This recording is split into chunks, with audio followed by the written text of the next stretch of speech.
Olá, meus amores! Espero que estejam bem na medida do possível nesse ano louco.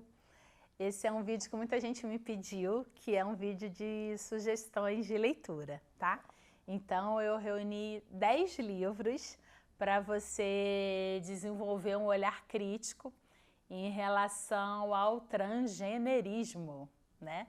Eu falo transgenerismo, não falo transgeneridade ou transexualidade porque, assim como muitas outras pessoas que estudam esse fenômeno, eu acho importante a gente marcar que a gente está falando de uma ideologia, né? Que o transgenerismo ele é uma ideologia. Enquanto sexo biológico é biologia, enquanto homens e mulheres, né? Enquanto seres humanos, né? Tem sexo biológico, todas essas ideias de transgênero, gênero, identidade de gênero são ideias, né? São ideologias. Eu sei que tem muita gente que tem problemas com a coisa de ideologia de gênero. A gente pode fazer um vídeo exatamente sobre isso em algum momento, mas o gênero é uma ideologia. A gente vai falar sobre isso outra hora. Bom, gente, eu vou começar com um livro de ficção, tá? Que é 1984. Esse é um clássico que eu acho que todo mundo tinha que ler. De preferência na adolescência, né? Para a gente já começar a nossa vida adulta desenvolvendo um olhar crítico sobre as coisas, sobre as autoridades, sobre as coisas que nos são ensinadas, né? A importância da linguagem. Esse é um livro que mostra como é importante a gente definir direito o que as coisas são, né? Porque o 1984, ele é uma distopia, é uma história distópica, né? Ele foi escrito em 1948 sobre um futuro distante, que seria 1984, em que existe um estado totalitário, né? O grande irmão, Big Brother, que vigia todo mundo, muda o significado das coisas, reescreve a história, né? E é a história de um sujeito, né? Que é o Winston Smith, que eu acho que se você está nesse canal, você deve se identificar um pouquinho com ele, né? Porque é o sujeito que uma hora ele se dá conta dessa loucura, de que ele está no estado totalitário, de que todas as coisas que estão ensinando para ele, muitas coisas que estão ensinando para ele, são mentiras, né? E como é que ele faz para escapar disso? Eu sou muito Winston Smith na vida. Então, leiam 1984 ou releiam. Quem já leu, releia, porque vocês vão ver muitas semelhanças entre o totalitarismo do livro e o totalitarismo trans, né? Essa coisa de estar sempre silenciando outras vozes, impedindo gente de falar, impedindo gente de dar palestra, prejudicando a vida de acadêmicos, tentando mandar fazer as pessoas serem demitidas. Então, leiam ou releiam, tá? Separei um trechinho para ler para vocês, tá bom? Qualquer coisa podia ser verdade. As assim chamadas leis da natureza eram uma bobagem. A lei da gravidade era uma bobagem. Se eu quisesse, dissera O'Brien, poderia flutuar para longe desse piso como uma bolha de sabão. Tem muitas outras coisas legais, né? Mas pensem nessa frase. Transsexualidade, gente. O corpo entre o sujeito e a ciência. Super recomendo esse livro. Um livro em português, feito por 2 psicanalistas fantásticos aqui do Rio de Janeiro, né? A Natália Travassos e o Marco Antônio Coutinho Jorge. Um livro pequeno, fácil de achar, em conta. É muito legal mesmo para vocês começarem a desenvolver esse olhar crítico, tá? Eu selecionei, ele fala sobre a questão das crianças e adolescentes trans, sobre medicalização, sobre como muitas pessoas buscam nessa transição médica uma forma de fugir da própria orientação sexual. Muito bom mesmo. E vamos lá, o trechinho que eu selecionei para vocês, tá bom? Então vamos lá. Desde os primeiros relatos sobre desacordo entre corpo e identidade sexual, a medicina busca solução para corrigir o erro da natureza de que sofre o transexual, sobretudo através do aprimoramento das técnicas cirúrgicas e da terapia hormonal. A gravidade da questão está no fato de a ciência acabar criando e até fomentando a demanda de transformação corporal para os sujeitos, que podem não encontrar apaziguamento de seu conflito através dela. Bom, então, tá um trecho para vocês lerem. Procurem lá no nosso site, gente, quem ainda não escreveu o e-mail lá, www.nocorpocerto.com. Lá tem um texto bem interessante sobre essa ideia de suicídio trans, né? Que muitas pessoas, assim, tentam convencer os pais a autorizarem as intervenções nos filhos, dizendo, olha, se você não assinar esse termo de autorização, o seu filho vai se matar. E, na verdade, a gente tem um texto lá sobre suicídios trans, lá na nossa aba blog, e a gente falou que é justamente o contrário, né? Na verdade, os estudos mostram que as pessoas que passaram pelo processo transexualizador, elas acabam não alcançando a qualidade de vida, né? Inclusive o risco de suicídio aumenta, tá bom? O Gender Hurt, gente, da Sheila Jeffreys, é um livro fantástico, é em inglês, tá? Mas vocês encontram uma resenha em português, vocês encontram alguns textos, alguns trechos traduzidos em português, tá? E o Gender Hurt, ele é importante porque ele conta a história, os primórdios, como começou a ideologia transgenerista, né? Como é que a medicina começou, ainda na segunda metade do século retrasado, a dizer que alguns sujeitos, né, em geral, gays e lésbicas, né, que eles teriam algum defeito, algum problema biológico, né, que eles, né, tão bonzinhos, né, poderiam curar com hormônios e cirurgias, né? Então começou com essa patologização, essa segunda metade do século, sempre junto ali com aquelas descobertas científicas, anestesia, descobrimento dos hormônios sintéticos, o próprio funcionamento dos hormônios naturais, depois o aprimoramento das técnicas cirúrgicas, né? E aí como é que eles, para venderem esses produtos e serviços, e sempre lado a lado com a indústria farmacêutica, como é que eles foram criando esses sujeitos, né? O sujeito transexual, que depois se alargou para o sujeito transgênero. A Sheila fala sobre o impacto disso nos direitos das crianças e adolescentes fora do padrão, os direitos das mulheres. Fantástico, muito bom. Gender Hurts. Vou ler um trechinho dele agora.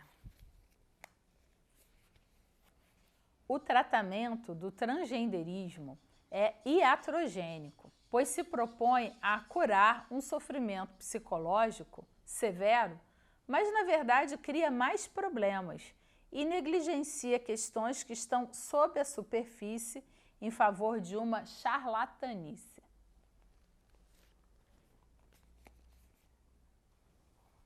A mesma Sheila Jeffreys escreveu o Unpacking Queer Politics, que é um livro muito legal para vocês desenvolverem um olhar crítico em relação à teoria queer, né?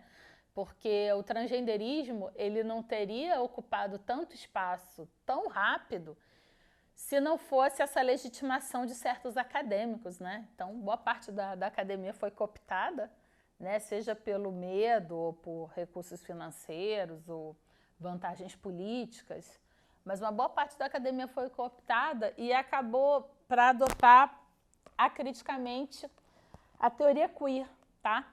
Não estou aqui falando, demonizando, dizendo que toda a teoria queer nada preste ou nada seja útil, né?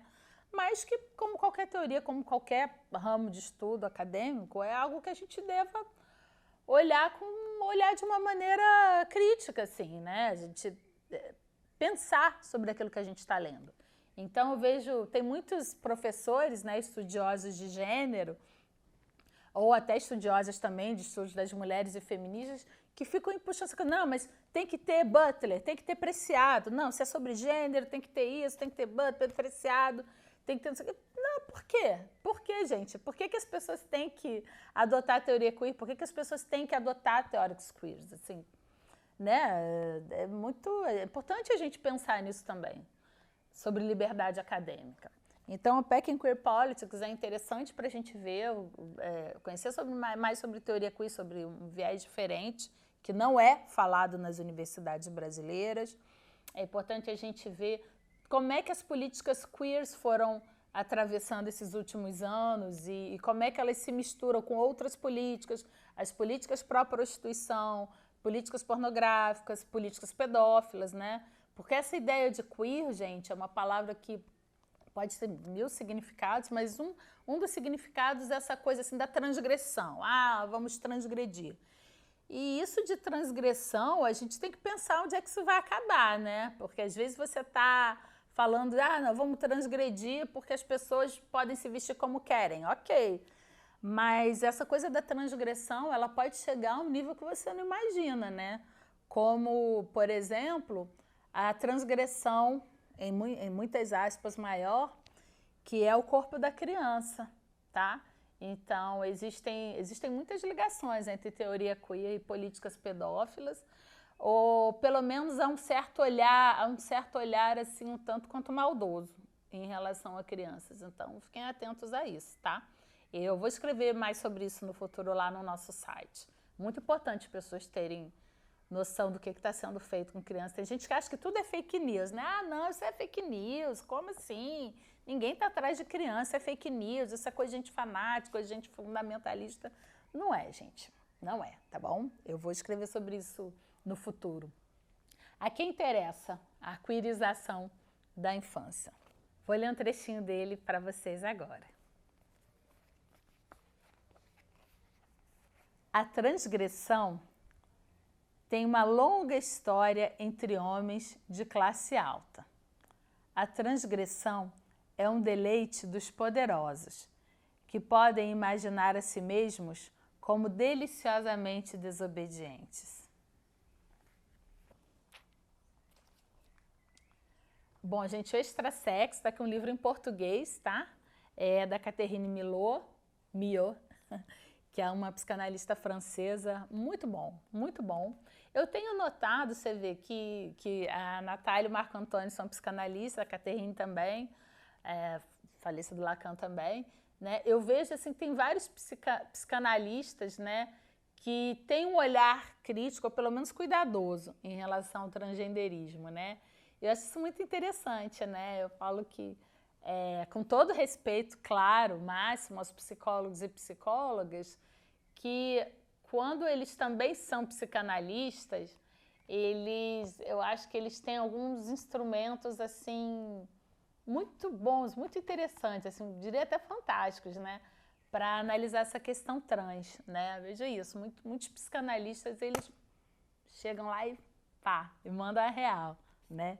Então tá aqui o Extra Sexo, selecionei um trecho para vocês. Então, por que não a psicanálise?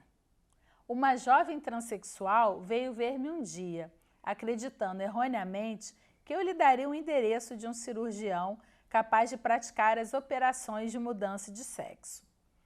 Insisti para que me dissesse por que desejava tanto ser operada. Respondeu-me que era porque tinha a impressão de, tendo a aparência de uma mulher, enquanto se sentia um homem, viver em uma mentira. Objetei-lhe que, ao se operar, ela não faria senão trocar uma mentira por outra. Muito bom, né? Sacação aqui. Muito bom. Tem boa parte de... Muita gente se vende, né? Muita gente foi cooptada, né? Médico, psicólogo, psicanalista, militante, político. Mas sempre tem as pessoas que não se vendem, gente. Sempre tem as pessoas que não se vendem, sabe? Que se levantam e falam, ó. Bom, esse daqui, Transgender Children and Young People, Born in Your Own Body. Crianças trans e jovens nascidos no seu próprio corpo, né? Então, desafiando essa ideia de nascidos no corpo errado, esse é um livro maravilhoso, pioneiro, né? Sobre a invenção das crianças trans, e que fala, você nasceu no seu corpo, né? E isso é dito assim pelas vozes assim, de várias pessoas. Então tem gente que destransicionou, tem pai de uma menina que se identifica como rapaz, tem educadores, assim, são várias vozes, assim. Nossa, esse livro é muito legal, pode ver se esse é meu livro Meu livro está todo escritinho, né? Todo cheio de coisinha assim, de tanto que eu li e reli. Fantástico, maravilhoso, tá, gente? Aí vamos lá, então, ao nosso trecho, né, que eu selecionei. Esse é um trecho de uma mulher que destransicionou, tá? Tentativas bem intencionadas de apoiar pessoas vulneráveis estão impedindo a investigação das forças sociais que estão por trás do desejo de mudar de sexo.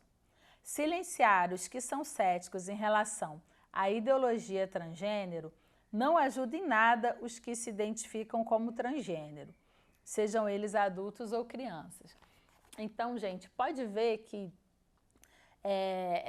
os médicos transgeneristas, psicólogos queers, esses acadêmicos, organizações LGBTs, que dizem que defendem a diversidade e tal, eles sempre se colocam, né, como nós estamos ajudando as crianças, né? Eles usam, nós somos os inclusivos, nós somos a diversidade, amor, né? Então você fala, amor, amor, o amor venceu. Eles sempre se colocam, né, como paladinos do amor, e nós somos as pessoas com discurso de ódio, transfóbicas, homofóbicas, LGBTfóbicas, tal, isso aqui. Então é difícil para as mães e pais de crianças e jovens que se declaram trans entenderem que essas pessoas, na verdade, estão do lado do mal, né? Que essas pessoas, na verdade, elas estão prejudicando as crianças e adolescentes. Elas estão privando as crianças e adolescentes de se aceitarem, de receberem um atendimento correto, de receberem uma terapia de verdade, né? Então, enfim, muito bom, muito bom. Leia esse daqui. Então, gente, esse livro que eu acabei de falar, ele teve uma espécie de continuação com a Inventing Transgender Children and Young People, né? Que é inventando crianças e jovens trans, né? Eles são outras pessoas falando sobre isso, muito bom também, assim, mesmo nível de qualidade e tal. Aí separei também um trecho para ler para vocês, tá? A partir das nossas próprias experiências e dos padrões que vimos, nós não acreditamos que exista algo como ser realmente transgênero. Aprendemos que identificar como trans é resultado de outras questões, tanto individuais quanto sistêmicas, e que a transição médica não melhora o bem-estar. Isso aqui foi escrito por mulheres destransicionadas. Muito potente, né, gente? Uma das coisas que as pessoas falam é assim, mas ele não é só um homem fora do padrão, ele é realmente uma mulher trans. Ou então, a minha filha não é só uma menina tomboy, uma menina como ela é realmente um menino trans. Isso não existe, gente, não existe essa coisa, ele é realmente trans. Tudo isso é baseado numa mentira, né? Nós somos homens e mulheres e isso é tudo, né? E os nossos filhos são meninos ou meninas. E isso é tudo, tá? Então, a nossa campanha ela é muito por esse retorno da realidade, esse retorno da verdade, entendeu? Eu acho que a gente tem que parar de mentir para as crianças, parar de mentir para os jovens e parar de mentir para os adultos também, entendeu? Eu sei que pode ser difícil e eu não aconselho que isso seja dito de qualquer maneira para um adulto, né? Porque, enfim, os adultos têm algum grau de direito à autonomia corporal, mas nós também temos o direito, né? A nossa liberdade de expressão é o nosso direito de reafirmar a realidade. Então, quando eu e muitas outras pessoas falamos contra o ensino de identidade de gênero em escolas, né? Que muitas vezes ele é sempre disfarçado, né? As pessoas não falam que vão na escola ensinar identidade de gênero. As pessoas falam, vamos ensinar gênero, vamos inclusão, diversidade, vamos falar sobre direitos LGBTs. Mas o direito à identidade de gênero é uma grande mentira, né? Na verdade, porque homens e mulheres, eles são realidades materiais, eles não são autoidentidades. Então, quando a gente coloca essas pessoas para falar com crianças e adolescentes, que são muito vulneráveis, quando a gente leva essas pessoas para colégios, a gente está levando pessoas que estão falando mentiras, né? Porque a grande verdade é que esses meninos jamais se tornarão meninas, essas meninas jamais se tornarão meninos, né? Isso tudo é tudo uma grande mentira, né? A mudança de sexo biológico é impossível. Eles só conseguem mudar a aparência em algum nível, né? Assim, fazer algumas mudanças. Então, os meninos podem se tornar meninos castrados quimicamente, ou meninos medicados, ou meninos hormonizados. E a mesma coisa vale para as meninas. Mas a gente não devia alimentar a fantasia de um menino que ele pode se tornar uma menina, né? Mudando o nome dele, mudando a apresentação, no sentido de começar a apresentá-lo como uma menina para a nossa família, para os nossos vizinhos, porque a gente está mentindo para ele, né? Isso é abuso infantil. Sempre falo isso. Criança trans, isso é abuso infantil. Ninguém deveria mentir para as crianças. Quando ele ficar adulto, ele pode chegar à conclusão de que, embora eu seja crítica a isso, né, mas ele pode chegar à conclusão de que a única forma que ele tem de viver no mundo é através de hormônios sintéticos e cirurgias mutiladoras. Mas aí ele vai tomar essa decisão como adulto. E como adulto ele vai saber que ele não está se transformando numa mulher, né? Embora ele possa propagandear isso, no fundo ele sabe. Com 20, 22, 25 anos, pelo menos o adulto sabe que não está se transformando em alguém do outro sexo. Mas as crianças estão sendo enganadas, né? Com 5, 7, 10 anos, esse modelo afirmativo de gênero, que é praticado nos ambulatórios de gênero do mundo todo, é uma mentira, porque estão dizendo para os meninos que eles vão se tornar meninas de verdade. Nenhum médico é capaz de fazer isso, né? Então, isso é abusivo. Essas crianças estão acreditando nisso, né? Esse tijolão aqui é o Female Eraser, né? O apagamento das mulheres.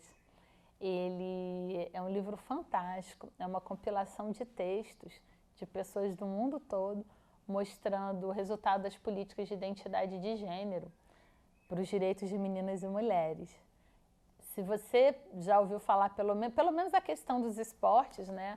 Você já deve estar a par, né? Do que está acontecendo com os direitos de meninas e mulheres nos esportes, né? Como é que estão sendo varridos, né? Pela inserção de pessoas que são biologicamente macho.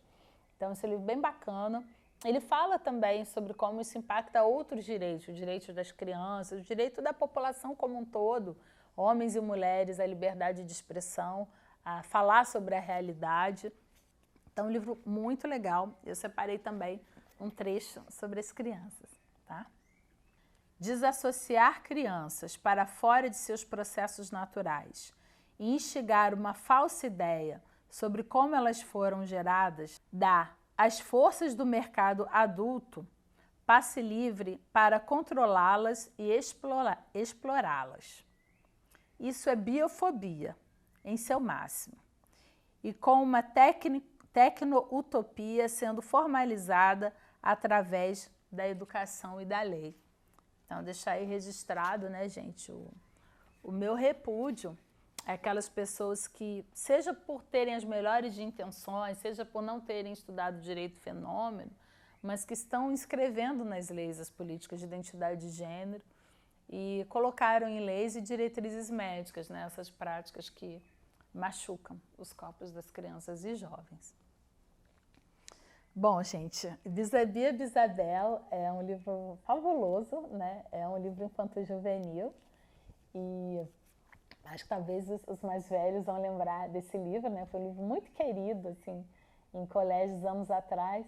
E a gente vê como é que a gente evoluiu, né? Como é que algumas coisas... Porque o livro Bisabia Bisabel é um livro que... Esse é um livro que deveria ser ensinado nas escolas. Não são esses livros sobre crianças trans que tem um monte de gente que está tentando enfiar em colégio, entendeu? Livro sobre criança trans, identidade de gênero, não devia ter nem em colégio, gente. Isso é um crime, cara. Isso é um crime, entendeu? Então, preste atenção nesse livro que eu vou ler. O Bisabia Bisabel, não vou dar muito spoiler, mas é um livro sobre uma garota, né, a Isabel, e como é que ela fica em contato, assim, com uma suposta bisavó dela, né, que dar conselhos para ela, assim, tipo, né? Elas viram amigas, mas ao mesmo tempo essa bisa, ela tem os valores de uma bisavó, assim, muito antigos, né? Enfim, vou ler um pedacinho para vocês. Pensei logo em botar a foto no bolso de trás da calça. Não entrou. Na hora, eu achei que era porque o retrato era maior do que o bolso. Só depois que eu fiquei conhecendo melhor Bisa-Bia é que soube da verdade. Ela não gosta de ver menina usando calça comprida, short, todas essas roupas gostosas de brincar. Acha que isso é roupa de homem. Já pensou? De vez em quando ela vem com umas ideias assim esquisitas. Por ela, menina só usava vestido, saia, avental. E tudo daqueles bem bordados e de babado. Então, gente, para você ver, né? Se eu tivesse certeza que falar sobre gênero nas escolas seria falar sobre isso, assim, que não tem nenhum problema de meninas usarem roupas confortáveis para brincar, enfim, se elas quiserem, né? Seria super a favor, né? Mas a grande verdade é que dentro dessa palavra gênero, né, essa palavra gênero permite umas ambiguidades muito sérias. Então a pessoa diz que vai falar de gênero nas escolas, mas o que ela está querendo falar é de identidade de gênero, entendeu? O que ela está querendo falar para as crianças é que elas não são meninos porque elas são biologicamente machos, que elas são meninos porque elas têm uma identidade de gênero. E que se eles gostarem disso ou daquilo, pode ser que isso significa que eles têm uma identidade de gênero menina, entendeu? Tudo isso para quê? Para dar dinheiro para médico e laboratório e para legitimar as autoidentidades de alguns adultos, né? Então, muito cuidado com as pessoas que vocês estão levando para escolas, tá? Cuidado com os materiais didáticos que estão chegando em escolas, né? Inclusive materiais que não necessariamente são indicados, mas às vezes um professor resolveu levar, um professor, uma mãe de aluno falou, leva isso daqui, vamos carregar essa cartilha aqui, pró-diversidade LGBT. Não. Compensação, leiam Bisa-Bia Bisabel, da Ana Maria Machado, é muito bom. Don't Get on the Plane, não entre no avião. Gente, esse livro é maravilhoso, né? É um livro de um transexual, né, o René Jacques, que tem mais de 60 anos, né? E, enfim, tem aí praticamente 50 anos, né? Enfim, de identificação como alguém do outro sexo. E a René entendeu que não tinha, que ela pesquisou muito sobre tudo que já tinha sido escrito e produzido, né, sobre o transexualismo. Ela se arrependeu muito de ter passado por isso, né, das cirurgias que fez e dos hormônios e tal, como isso prejudicou a saúde dela, prejudicou a vida pessoal dela, a vida profissional dela, né. Eu estou aqui falando que ela e ele, né, porque ao mesmo tempo que ela reafirma, né, que ela não é uma mulher, mas ao mesmo tempo, para mim, como eu vejo vendo os vídeos, para mim é difícil chamar no masculino também, porque tem uma aparência, assim, bastante... Ela acabou adquirindo uma aparência, assim, bastante feminina, né? Mas ela mesma fala que tudo isso é uma grande mentira, que tudo isso enfim, foi um grande erro que a medicina cometeu, né, com seres humanos vulneráveis ao longo do século, que as pessoas devem aceitar a realidade dos seus corpos, né? Então, cheguei aqui vou ler aqui um pedacinho no final, tá? É assim. Nossas vidas só podem ser novamente integrais se, primeiro de tudo, aceitarmos a realidade do nosso sexo biológico e não mais procurar terminologias médicas desfiguradoras e experimentos nazistas resultantes da ignorância e ingenuidade do último século. Bom, então, aqui o livrinho da René. A gente tem um vídeo, tá, da René René Jacques aqui no nosso canal. Depois procure, é muito impactante o depoimento dela, tá bom? And demanding, without any pushback from their psychiatrist or their doctors, to have perfectly healthy organs removed. Enfim, gente, nosso último livro, né, da lista é que o Saúde Mental, Formação e Crítica, né? Paulo Amarante, Leandro Brasil da Cruz. O Paulo Amarante é bastante conhecido e respeitado aqui no Rio de Janeiro, né? Ele da Fiocruz. E eu queria muito sugerir para vocês, gente, pesquisarem sobre desmedicalização, despatologização da vida, principalmente sobre desmedicalização da infância, tá, gente? A infância e a adolescente estão extremamente medicalizados, tá? Estão extremamente vulneráveis e eu vejo, tem muito médico querendo ganhar dinheiro, tacando remédio em crianças e adolescentes, entendeu? Antes de que as causas desse estresse, desse sofrimento sejam investigadas, tá bom? Muito cuidado isso, tá? Muito cuidado com isso, tá bom? Então, procure a campanha Despatologiza, tá bem? Aí da doutora Maria Aparecida, tá? Cida Moisés. E ficar aqui, então, com o nosso último trechinho. Lutar pela autonomia das publicações, congressos e pesquisas, totalmente independentes dos interesses do complexo médico-industrial. Atualmente, uma parte dos eventos científicos importantes recebe financiamento da indústria farmacêutica, parte interessada no aumento das prescrições, na consolidação de uma ideologia medicalizante e farmacologizante. Tá? Queria muito que o pessoal dessa discussão sobre desmedicalização, despatologização, olhasse essa questão da invenção do transgênero, olhasse essa questão também da chamada disforia de gênero, processo transexualizador, né? Porque eu vejo, tem muita gente que fala maravilhosamente sobre desmedicalização, mas quando chega na questão trans, não fala, né? E por que não? Por que deixar essa questão trans de fora, né? É hora da gente ser verdadeiro, é hora da gente se preocupar, talvez menos em ser politicamente correto e mais em ser correto, mais em fazer o certo, né? E uma boa maneira de a gente começar fazendo certo é se informando, buscando informação, tá bom? Então, um beijo e tudo de bom, galera.